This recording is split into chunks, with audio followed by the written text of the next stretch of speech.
don't even know what that means. Like 4? 5. 10.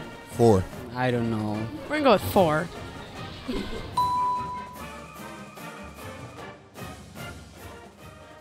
Welcome back to the Sports Report. So we touched on the football season ending, the basketball season beginning, and now into a team that hopes to continue their postseason run. Stacy is talking about the men's soccer team, of course. The Zips headed to Charlotte Sunday in hopes of getting through the Sweet 16 and into the Elite 8 to take on UConn. Unfortunately, the men's team was defeated in a 1-0 loss, ending their respectable season at 15-4-4. Guess you can't expect back-to-back titles after losing 7 starters to the MLS, huh? Yeah, I guess that would make it a little harder. But seriously, congratulations to the men's soccer team on another great season. Now, Stacy, it not only takes great talent and coaching to have a winning team. You know that, right? Yes, I do. Where are you going with this? You're so impatient sometimes. I wanted to point out that it takes a whole staff of people to keep the team going, particularly the athletic trainers. I agree. The Sports Report's Dan Anderson caught up with some athletic training staff. Check it out.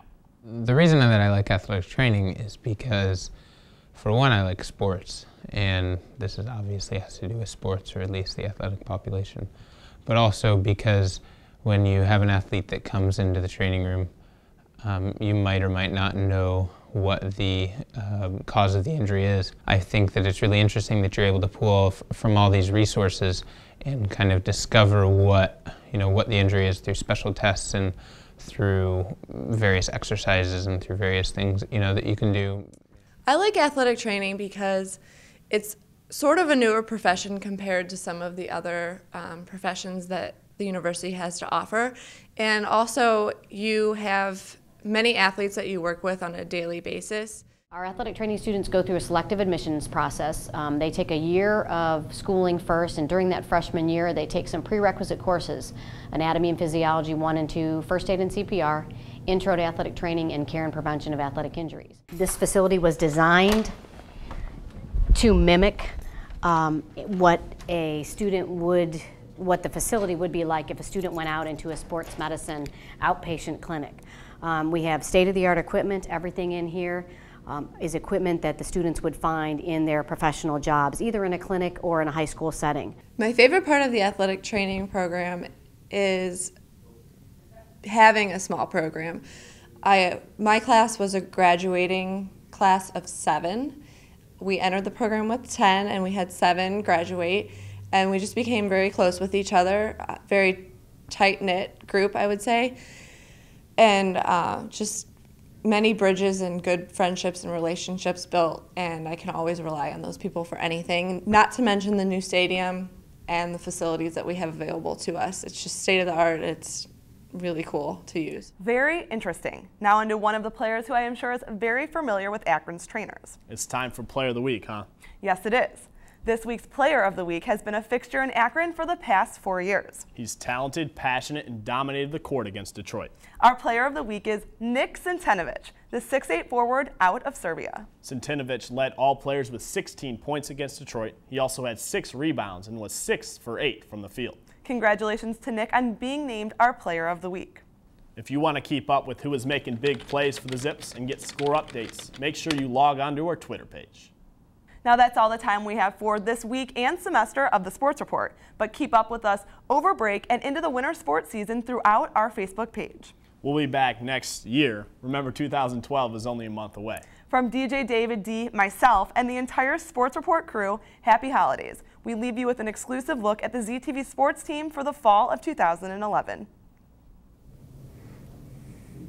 It's been a great semester, my first semester here as the sports producer in the fall of 2011. A lot of changes on the show. Went from pretty much strictly an on-air talent last year on the SPT segment to becoming producer as well as co-anchoring the show.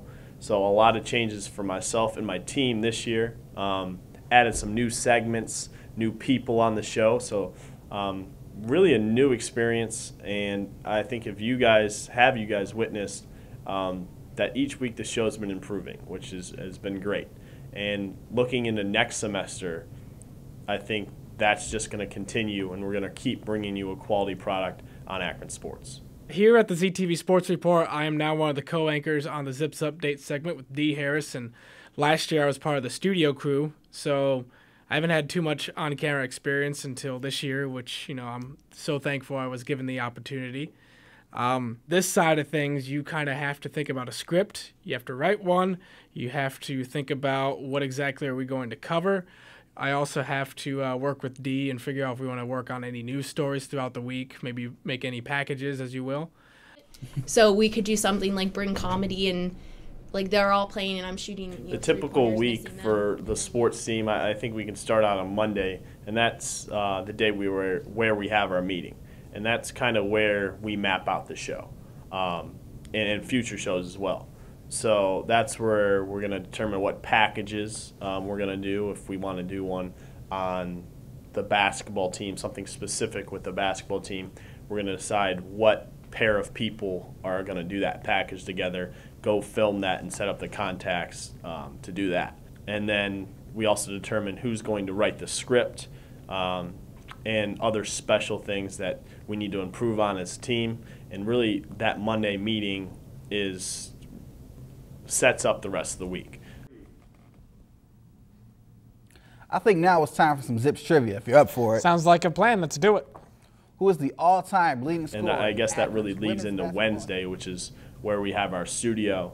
So that's where we film all the stuff you see in studio, myself and Stacy, as well as Dee and David.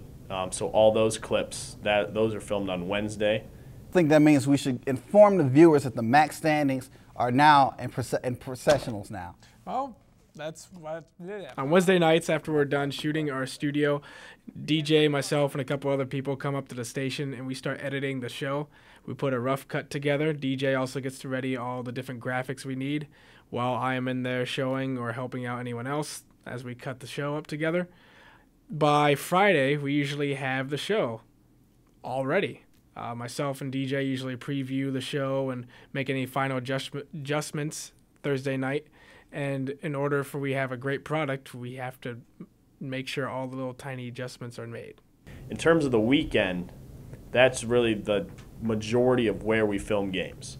So that's when the weekend, kind of rewinding back, it will set up for the next week of games, and that's what you'll see on the Sports Report.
This program was produced by ZTV at the University of Akron. To find out how you can make Emmy-winning media, visit the UA School of Communication online. ZTV. Make media. Make a difference.